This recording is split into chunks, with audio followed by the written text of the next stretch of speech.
ഞങ്ങളെല്ലാവരും ഞായറാഴ്ച ദിവസം വൈകിട്ട് എൻ്റെ പെങ്ങളോട്, രണ്ടാമത്തെ പെങ്ങളോട് ഉപ്പ പറഞ്ഞു പോലും, മോളെ ഇനി എന്നെ കൊണ്ട് വേദന സഹിക്കാൻ കഴിയില്ല, ഞാൻ ഇന്ന് പോവുകയാണെന്ന് പറഞ്ഞു. ആ സമയത്ത് ഞാൻ മർക്കസിലാണുള്ളത്. ആ സമയത്ത് പെങ്ങൾ എന്നെ വിളിച്ചു. ഉപ്പ ഇങ്ങനെ ലാ ഇലാഹ ഇല്ലല്ലാഹ് ചെല്ലുന്നുണ്ട്, എന്നോടിങ്ങനെ ഞാൻ ഇന്ന് പോകുന്നും പറയുന്നുണ്ട്. സ്പോട്ടിൽ ഞാൻ ഫോൺ കട്ടാക്കി. അപ്പോഴേക്ക് ജ്യേഷ്ഠനും അവിടുന്ന് പുറപ്പെട്ടിട്ടുണ്ട്, അവൻ്റെ ജോലി സ്ഥലത്ത് നിന്ന് അവനും പുറപ്പെട്ടു. ഞാൻ മർക്കസിൽ നിന്ന് ഞാനും പുറപ്പെട്ടു. അങ്ങനെ ഉപ്പയുടെ അടുത്തെത്തി.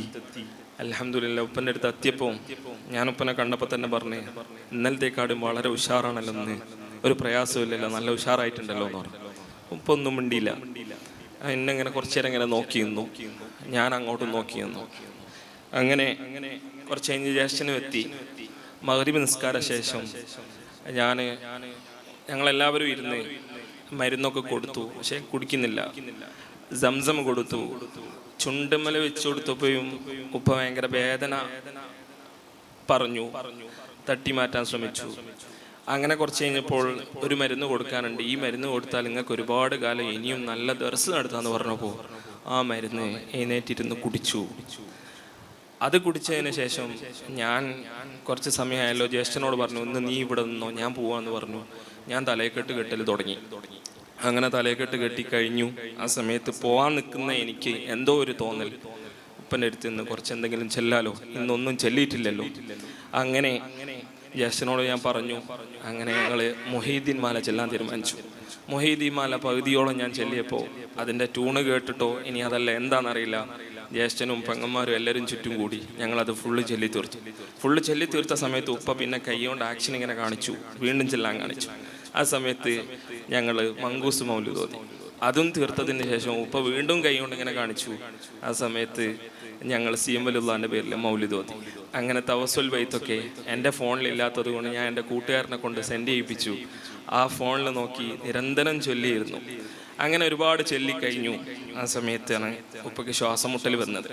ശ്വാസം മുട്ടി തുടങ്ങിയപ്പോൾ ഇത്രയും കാലമായിട്ട് ഞാൻ എൻ്റെ ഉപ്പ ശ്വാസം മുട്ടി കിടക്കുന്നത് ഞാൻ ഇതുവരെ കണ്ടിട്ടില്ല. എന്നാൽ ആദ്യമായിട്ട് ആ ഒരു ശ്വാസം മുട്ടൽ വന്നു. ആ സമയത്ത് ഡോക്ടർമാർ അറിയിച്ചു, അവർ വന്നു ഓക്സിജൻ കൊടുക്കൽ തുടങ്ങി. അവർ പറഞ്ഞു ഓക്സിജൻ കൊടുക്കൽ സ്റ്റാർട്ട് ചെയ്യാന്ന് പറഞ്ഞു. ആ സമയത്ത് ഞങ്ങൾ സമ്മതം കൊടുത്തു. അതോടുകൂടി ഞാൻ എൻ്റെ ബാച്ച് സഖാഫി ബാച്ചിലൊക്കെ എഴുതി വിട്ടു, വോയിസ് വിട്ടു. ഉപ്പക്ക് കുറച്ച് സീരിയസ് ആണ്, എല്ലാവരും ദ്വാരക്കണം. അപ്പോൾ എൻ്റെ സഖാഫി കൂട്ടുകാരെല്ലാവരും നാരിസലാത്ത് ചെല്ലൽ തുടങ്ങി. ആ സമയത്ത് ബഹുമാനപ്പെട്ട ഈ സ്ഥാപനത്തിൻ്റെ നെടുന്തൂണും ഞങ്ങളുടെ എല്ലാമായ ഷംസുദ്ദീൻ സയ്യിദി ഉസ്താദും നമ്മുടെ പ്രിൻസിപ്പൾ കൂടിയായ ബഹുമാനപ്പെട്ട റാഫി ഹസനി ഉസ്താദും രണ്ടുപേരും ഹോസ്പിറ്റലിലേക്ക് ഉടൻ തന്നെ എത്തി. കൂടെ ഷഹീർ സഖാഫി ഉണ്ടായിരുന്നു. അങ്ങനെ അവരെത്തി. അതോടുകൂടെ ഉപ്പയുടെ അനിയനും എല്ലാവരും എത്തി. ആ സമയത്താണ് ഞങ്ങൾ അവിടെ അങ്ങനെ ഇരിക്കുന്ന സമയത്ത് ബുറുദ ചെല്ലാൻ തീരുമാനിച്ചു. അങ്ങനെ ബുറുദ ചെല്ലൽ തുടങ്ങി. രാത്രി 2 മണി 3 മണി വരെ ബുറുദ ചെല്ലി.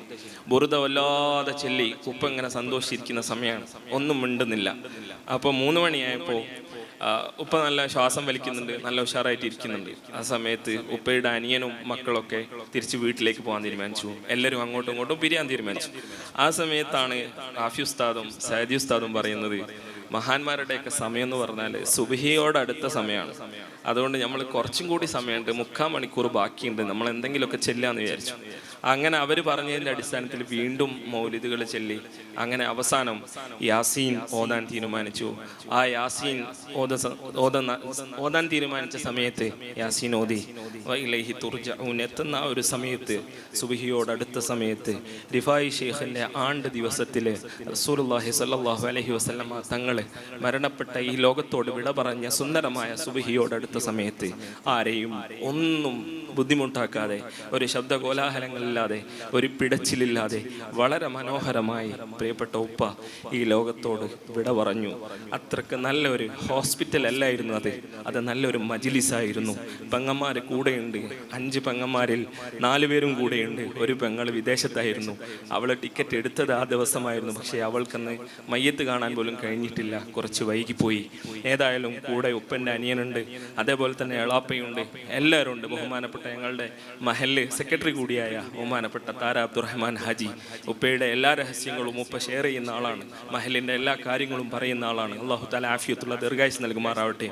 അവരൊക്കെ ഉണ്ടായിരുന്നു. അൽഹംദുലില്ലാ, വളരെ സുന്ദരമായി ഉപ്പ ഈ ലോകത്തോട് യാത്ര പറഞ്ഞു. ഇനി ഞങ്ങൾക്ക് നിങ്ങളോട് പറയാനുള്ളത്, ഈ നാട്ടിലേക്ക് എന്ത് തന്നെയായാലും എന്നോട് ഉപ്പ എപ്പോഴും പറയാറുണ്ട്, നീ എൻ്റെ പേരിലല്ല അറിയപ്പെടേണ്ടത്, നീ നിനക്കൊരു അഡ്രസ്സ് ഉണ്ടാക്കണം. പലപ്പോഴും എന്നോട് പലരും, എൻ്റെ കൂട്ടുകാരൊക്കെ എന്നെ പരിചയപ്പെടുത്തും, കട്ടിപ്പാറ ഉസ്താദിൻ്റെ മകനാന്ന് പറഞ്ഞു. പക്ഷേ ഞാൻ അവരോടൊക്കെ പറയാറുണ്ട്, ഉപ്പ പറയാറുണ്ട്, അങ്ങനെ പരിചയപ്പെടുത്താൻ പാടില്ല. നിനക്കെന്തെങ്കിലും ഒരു ഐഡൻറ്റിറ്റി ഉണ്ടാക്കി ആ ഐഡൻറ്റിറ്റി നീ അറിയപ്പെടണം എന്നാഗ്രഹിച്ചിരുന്ന പ്രിയപ്പെട്ട ഉപ്പ, എങ്ങനെ ഉപ്പയെ സ്മരിക്കണം എന്ന് എനിക്കൊരു പിടുത്തവുമില്ല. ഒരൊറ്റ ഒരു കഥയും കൂടി പറഞ്ഞ് ഞാൻ നിർത്താം. ഉപ്പയുടെ ആ ഒരു കണിശത, ഞാൻ മർക്കസിൽ പഠിക്കുന്ന സമയത്ത്, സക്കാഫിയായി പഠിക്കുന്ന സമയത്ത്, സക്കാഫിയാൻ ഒരു വർഷം കൂടിയേ ഉള്ളൂ. ആ സമയത്ത് എൻ്റെ കൂട്ടുകാരൊക്കെ എന്നെ മോട്ടറാക്കി, കൂട്ടുകാരൊക്കെ എന്നെ പിരികേറ്റി. കാരണം ഉപ്പൻ്റെ വിഷയത്തിൽ കുറച്ച് സ്ട്രോങ് ആണ്. ഉപ്പൻ്റെ വിഷയത്തിൽ എന്തെങ്കിലും ചോദ്യം ഉപ്പ പറഞ്ഞു തരുമോ എന്നൊന്ന് ചോദിച്ചു നോക്കുന്നു. ഉപ്പനോട് പോയിട്ട് ഈ ചോദിച്ചാൽ ഉപ്പ എന്തായാലും പറഞ്ഞുതരും. നമുക്ക് ഏതെങ്കിലും ഒന്നോ രണ്ടോ ഭാഗം, ഏത് കിതാബിൻ്റെ ഏത് ഭാഗത്തു നിന്നാണ് ചോദ്യം വരിക എന്നൊന്ന് ചോദിച്ചു നോക്കാൻ പറഞ്ഞു. അപ്പം ഞാൻ ഉപ്പൻ്റെ റൂമിൽ പോയി, ഞാൻ ഭക്ഷണം കഴിക്കാൻ ഉപ്പൻ്റെ കൂടെ ഇരുന്നു. സാധാരണ ഞാൻ ക്യാൻറ്റീനിൽ നിന്ന് കഴിക്കുന്നതാണ്, പക്ഷേ ഉപ്പൻ്റെ കൂടെ ഇരുന്നപ്പോൾ ഉപ്പക്ക് തന്നെ തോന്നിയിട്ടുണ്ട് എന്തോ ബന്ധികളുണ്ട്. ഏതായാലും ഉപ്പ എന്നോട് ചോദിച്ചു, എന്താ ഇവിടെ വന്ന് ഇരുന്ന് ഭക്ഷണം കഴിക്കുന്നത്? ഞാൻ പറഞ്ഞു, ഒന്നുമില്ല, മറ്റന്നാൾ നിങ്ങളെ വിഷയത്തിൻ്റെ പരീക്ഷയാണ്, അപ്പോൾ നിങ്ങൾ ചോദ്യമൊന്നും പറഞ്ഞു തരണ്ട, പക്ഷേ ഈ ചോദ്യങ്ങളൊക്കെ വരുന്ന ഏത് ബാബ് എന്തെങ്കിലും ഒരു ക്ലൂ തരാൻ പറ്റുമോ എന്ന് ഞാൻ അറിയാതെ ചോദിച്ചു. ഉപ്പൻ്റെ മുഖം മാറി, മുഖാകെ മാറി എന്നോട് പറഞ്ഞു, എന്നെ പറഞ്ഞയച്ച ആളുകളോട് ഈ പോയി പറയും, ഞാനിവിടെ നിയമം ഉണ്ടാക്കുന്ന ആളാണ്, നിയമം തെറ്റിക്കുന്ന ആളല്ല, അതുകൊണ്ട് എനിക്ക് ചോറ് വേണമെങ്കിൽ ഉപയോഗിച്ചിട്ട് ഇങ്ങി പോടുമെന്ന് പറഞ്ഞു. അത്രക്ക് എന്ത് വിഷയം ഉണ്ടെങ്കിലും, എന്തൊരു നിയമങ്ങൾ ഉണ്ടാക്കുകയാണെങ്കിലും ആ നിയമങ്ങൾ കണിശമായിട്ട് പറയുന്ന, ദൃഢനിശ്ചയത്തോടു കൂടി ഈ സമൂഹത്തിൻ്റെ മുന്നിൽ വിശദീകരിച്ചു കൊടുക്കുന്ന, ആര് മസ്ലഹത്തിന് വന്നാലും എത്ര വലിയ പ്രശ്നങ്ങളുമായിട്ട് വന്നാലും പുഷ്പം പോലെ പരിഹരിച്ചു കൊടുക്കുന്ന പ്രിയപ്പെട്ട ഉപ്പ, എന്തിനും ഏതിനും നാട്ടുകാർക്ക് ധൈര്യത്തോടുകൂടെ, കട്ടിപ്പാറ ഉസ്താദിൻ്റെ നാട്ടിലാന്ന് പറയുമ്പോൾ ഒരു ഇസ്സത്ത്, അതെല്ലാം ഞങ്ങൾക്ക് ഇനിയും തുടർന്ന് കിട്ടണം. ഞാൻ മെനയാന്ന് വല്ലാതെ കരഞ്ഞു പ്രസംഗിച്ചതാണ്. ഇന്ന് ഞാൻ ഇത്രയും നേരം ഞാൻ നീയത്ത് വെച്ചത് കരയൂല എന്ന് പറഞ്ഞിട്ടാണ്. അൽഹംദുലില്ലാ, ഒരുപാട് പറയാനുണ്ട്. ഈ അവസാന സമയത്ത് ഉപ്പ ഇങ്ങനെ കൈകൊണ്ട് ഇങ്ങനെ ആക്ഷൻ കാണിക്കുമായിരുന്നു. ആ സമയത്ത് ഞങ്ങൾ ചോദിക്കും, ആദ്യം ഉപ്പ ചോദിക്കും സമയത്ര എന്ന് ചോദിക്കും. സമയം പറഞ്ഞു കൊടുത്താൽ ഉപ്പ കൈകൊണ്ട് ഇങ്ങനെ ആക്ഷൻ കാണിക്കുമായിരുന്നു. ആ സമയത്ത് ജ്യേഷ്ഠൻ ചോദിച്ചു, എന്താണ് ഇങ്ങനെ കാണിക്കുന്നത്, ഒളു എടുക്കുകയാണോ ചോദിക്കുമ്പം അതെ ഒളു എടുക്കുകയാണെന്ന് പറയായിരുന്നു. അത്രയ്ക്ക് എല്ലാ കാര്യത്തിലും വളരെ കണിശമായി, എല്ലാ വിഷയത്തിലും ഒരു നീയത്തുള്ള പ്രിയപ്പെട്ട ഉപ്പ, എല്ലാവർക്കും സമാധാനം കൊടുക്കുന്ന ഉപ്പ. ആ ഉപ്പ ഇവിടെ നാട്ടിലുണ്ടാക്കിയെടുത്ത ഒരു ഇസ്സത്ത്, ഒരു പേര്, ആ പേര് നിലനിർത്തി കൊണ്ടുപോകാൻ ഒരിക്കലും ഞാൻ അർഹനല്ല, അല്ലെങ്കിൽ എൻ്റെ കൂടെയുള്ളവർക്കൊന്നും അതിന് കഴിയുമെന്ന് ഞങ്ങൾക്കൊരു ശുഭാപ്തി വിശ്വാസം ഉണ്ടെങ്കിൽ പോലും ഞങ്ങൾക്കൊന്നും അത്രത്തോളം കഴിയില്ല എന്ന് ഞങ്ങൾക്കറിയാം. ഏതായാലും നിങ്ങളെല്ലാവരും, ഈ കൂടിയിരിക്കുന്ന മുഴുവൻ ആളുകളും ഞങ്ങളുടെ നാടിൻ്റെ ഇസ്സത്തിന് വേണ്ടിയും ഈ സ്ഥാപനം ഇതൊരിക്കലും അനാഥമായി പോകാൻ പാടില്ല. അതേപോലെ തന്നെ ഈ നാട്ടുകാർ അവരൊരിക്കലും അനാഥരല്ല. ഇൻഷാ അല്ലാഹ് എല്ലാവർക്കും വേണ്ടി നിങ്ങളെല്ലാവരും പ്രത്യേകം ദുആ ചെയ്യണം എന്ന് മാത്രം പറഞ്ഞുകൊണ്ട്, പ്രിയപ്പെട്ട ഉമ്മ വീട്ടിലിരിക്കുകയാണ്. ആ ഉമ്മ ലൈവ് കണ്ടുകൊണ്ടിരിക്കുകയാണ്. എന്ത് വിഷയം ഉണ്ടെങ്കിലും ഈ വന്നിരിക്കല്ല ഉമ്മനെ വിളിക്കുമെന്ന് പറയും. ജ്യേഷ്ഠനോടായാലും എന്നോടായാലും ഒക്കെ പറയും, ഈ വന്നിരിക്കല്ല ഉമ്മനെ വിളിക്കുമെന്ന് പറയും. ഉമ്മാൻ്റെ മന്ദിരത്തിന് വല്ലാത്തൊരു പവറായിരുന്നു. ആ ഉമ്മ ഇപ്പോൾ വീട്ടിലിരുന്ന് ഇത് കാണുന്നുണ്ട്.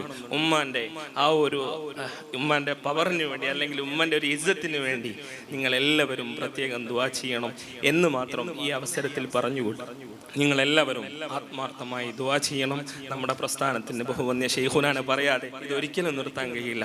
ശൈഖുനയുടെ വലം കൈയായി എന്തിനും ഏതിനും ശൈഖുനയുടെ കൂടെ രാത്രിയിൽ ഞാൻ ബൈക്കിൽ ഉപ്പയെ കാന്തോരത്തെ വീട്ടിൽ ഇറക്കി കൊടുത്തത് എനിക്ക് ഓർമ്മയുണ്ട്. അത്രത്തോളം അത്യാവശ്യ ഘട്ടങ്ങൾ വരുമ്പോൾ പോയും ശൈഖുന ഉസ്താദ് കേക്കനെ വിളിക്കുമെന്ന് പറയുമ്പോൾ, വീട്ടിലേക്ക് കോള് വരുമ്പോൾ ഉസ്താദിൻ്റെ ഫോണെങ്ങാനും വരുന്ന സമയത്ത് ഉപ്പ ഫോൺ എടുക്കുന്ന ഒരു രംഗം എനിക്ക് ഓർമ്മയുണ്ട്. നമ്മളെ വീട്ടിൽ നിന്ന് നമ്മളെ ഉപ്പ നമ്മളെ ഫോണിലേക്ക് വിളിക്കുമ്പോൾ നമുക്ക് എത്രത്തോളം ബഹുമാനം ഉണ്ടാവും. അത്രത്തോളം ബഹുമാനത്തോടുകൂടെ ഉസ്താദാണ് മിണ്ടല്ലേ എന്ന് പറഞ്ഞ് എന്താ ഉസ്താദിനോട് പറയാ എന്ന് അത്രത്തോളം പേടിച്ചുകൊണ്ട് ഉസ്താദിനെ ബഹുമാനിച്ചുകൊണ്ട് ഫോൺ എടുക്കുന്ന ഉപ്പ. ആ ഉപ്പയും ഉസ്താദും തമ്മിലുള്ള ബന്ധം ബഹുമാനപ്പെട്ട ബദ്രുസാദാത്ത് തങ്ങളവറുകൾ അല്ലാഹു തആല ആഫിയത്തുള്ള ദീർഘായുസ്സ് നൽകുമാറാവട്ടെ. പലപ്പോഴും എൻ്റെ ഫോണിലേക്ക് വിളിച്ചിട്ടുണ്ട്, ഉപ്പയുടെ അവസ്ഥ ചോദിച്ചിട്ട്. ഉപ്പയ്ക്ക് വേണ്ടി ഒരുപാട് മജ്‌ലിസുകളിൽ ദുആ ഇരുന്നിട്ടുണ്ട്. എത്ര നന്ദി പറഞ്ഞാലും മതിയാകില്ല. അള്ളാഹു താല ആഫിയത്തുള്ള ദീർഘായുസിനെ പ്രദാനം ചെയ്യുമാറാവട്ടെ. ഷെയ്ഖുനക്ക് ഇന്നലെയും മിനിയാന്ന് ക്ഷീണാന്ന് പറഞ്ഞപ്പോൾ ഞങ്ങൾ വിചാരിച്ചു പഠിച്ചനോ ഉപകാരനാകുമെന്ന് വരെ ഞങ്ങൾ വിചാരിച്ചു പോയി. അള്ളാഹു താല ആഫിയത്തുള്ള ദീർഘായുസ് നൽകുമാറാവട്ടെ.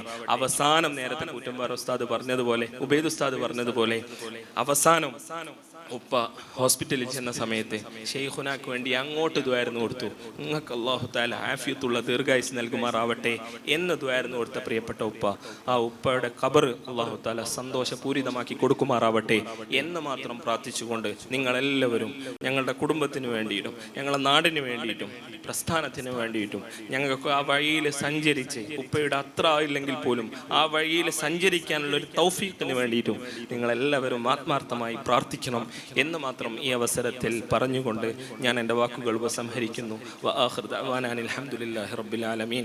അസ്സലാമു അലൈക്കും.